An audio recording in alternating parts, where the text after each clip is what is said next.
Reverend Dr. Christine Tata with a message for the 10th Sunday after Pentecost.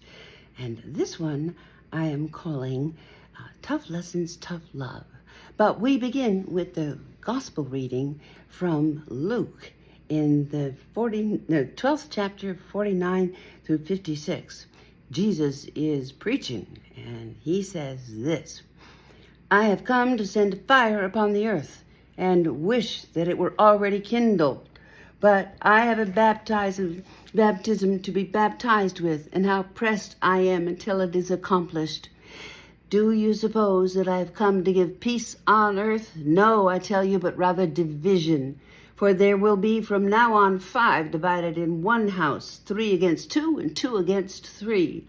They will be divided, father against son, and son against father, mother against daughter, and daughter against mother, and mother-in-law against daughter-in-law, and daughter-in-law against her mother-in-law.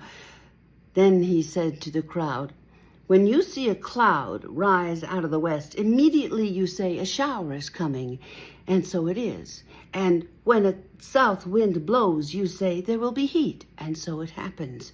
You hypocrites! You can discern the face of the sky and the earth, but do you not know how to discern the time? Here ends the reading of the word to our wisdom and understanding. Well, first, I want you to know that if you're in the room and you read the responsive reading of the passage from Hebrews, I want you to know I took out some of that horrifying stuff about the early Christian martyrs and what they went through. They really, really were just terribly persecuted. And the author really wanted you to know that. And so the author of that passage was not afraid to say all those terrible things that happened to the early Christian martyrs. Now, that's the way it has been in the long history of Christianity. Sometimes you're in, sometimes you're out. Sometimes Christians are being persecuted for their beliefs cruelly, and sometimes Christians are doing the persecuting. That's a fact. Now, our Jesus named it exactly, didn't he? He is a prophet for the ages, and his message at the time lit a slow fire in the Western world. We would discover later how it plays out, and it's still playing out. Whole families would be divided against themselves. And even now, I think if you look at the forms of Christianity, we can see that that's still playing out. At the time, in my mind's eye, I see the crowd listening to him when he's talking about, the weather and all that. And I can see them thinking, I don't really get it. But that's why Jesus, all frustrated, continues in what is frankly a rant. He confesses that the signs of the times are what he is looking at, and anyone ought to be able to see those signs also. The heat and rain are what he mentions in his examples, but we don't really know what he's anticipating in that particular passage. We just know it's not good. By the tone of his words, by his lashing out with his favorite dismissal of hypocrites, the reader senses that the world into which he is preaching is in a perilous state.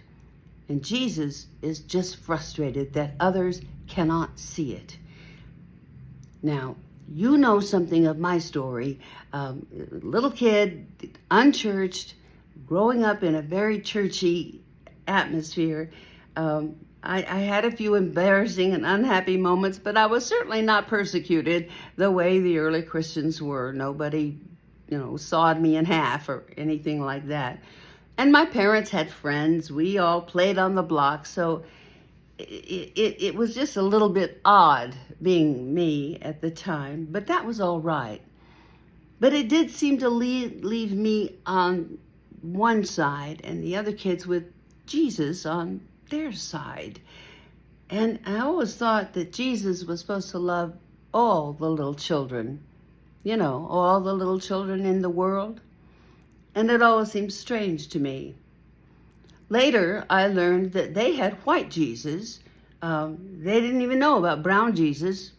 at all. And that's too bad, because that meant that they had kind of a warped look at Jesus.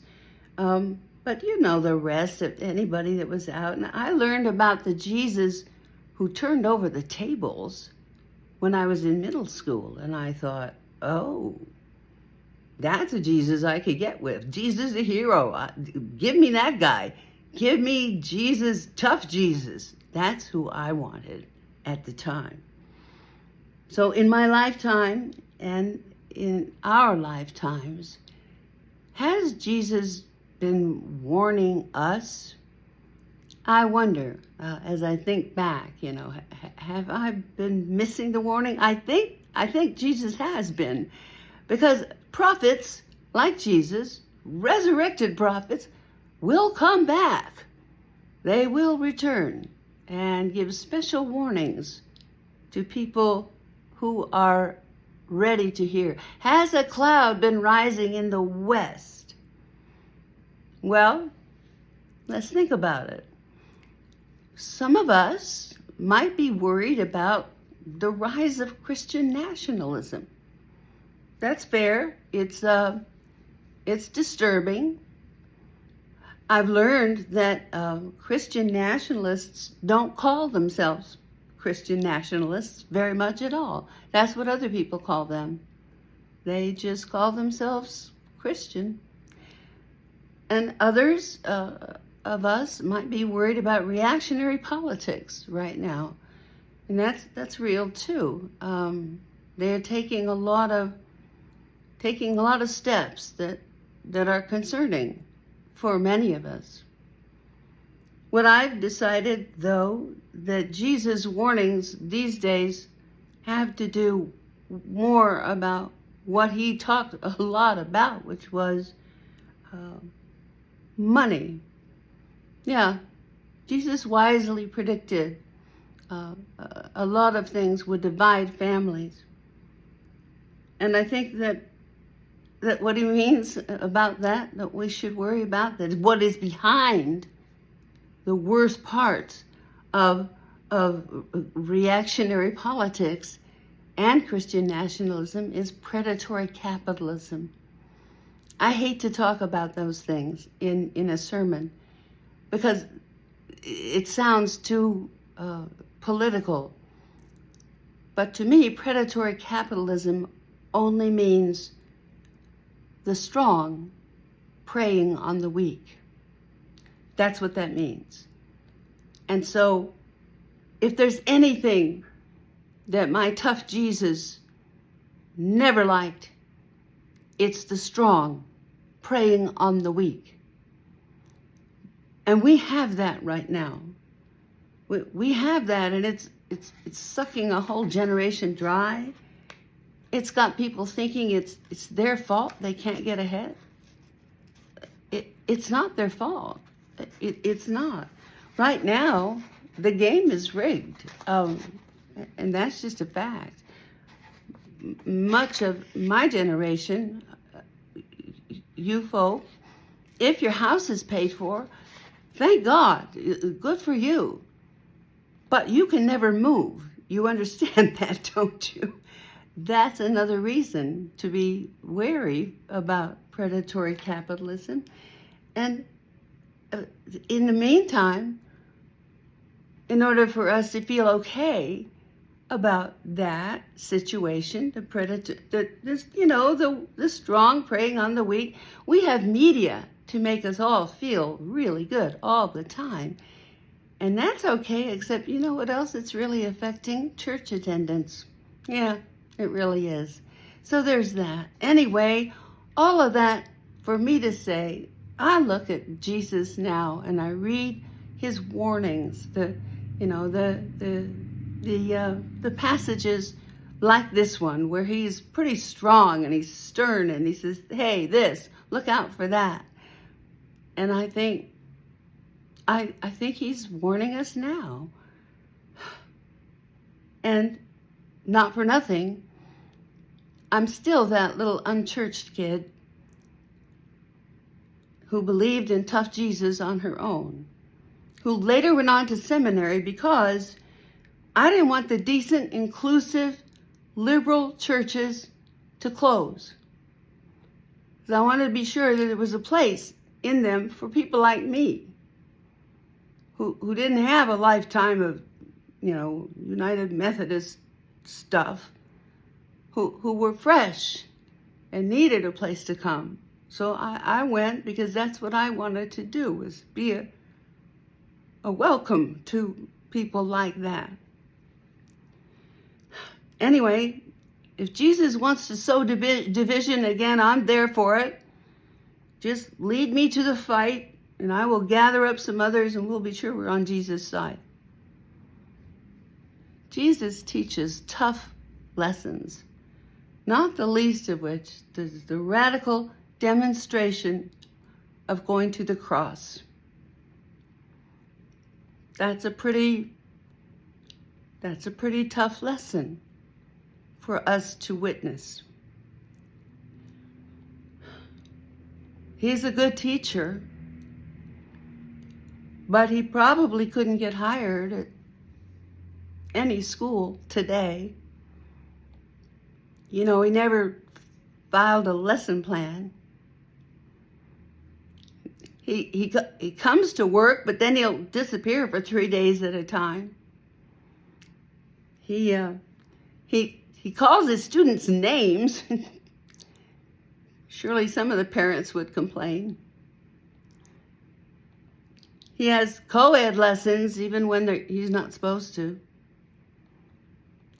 He fails to charge tuition. I don't know what he lives on. But he's our teacher for the ages. And he's the teacher you want. You want tough Jesus sometimes. If you're waiting for a biopsy, you want tough Jesus.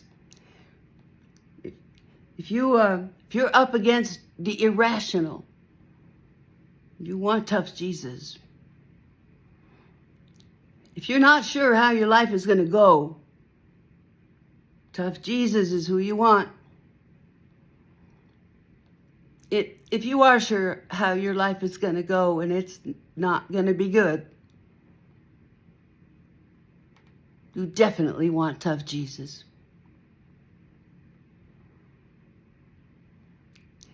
Anyway, tough lessons,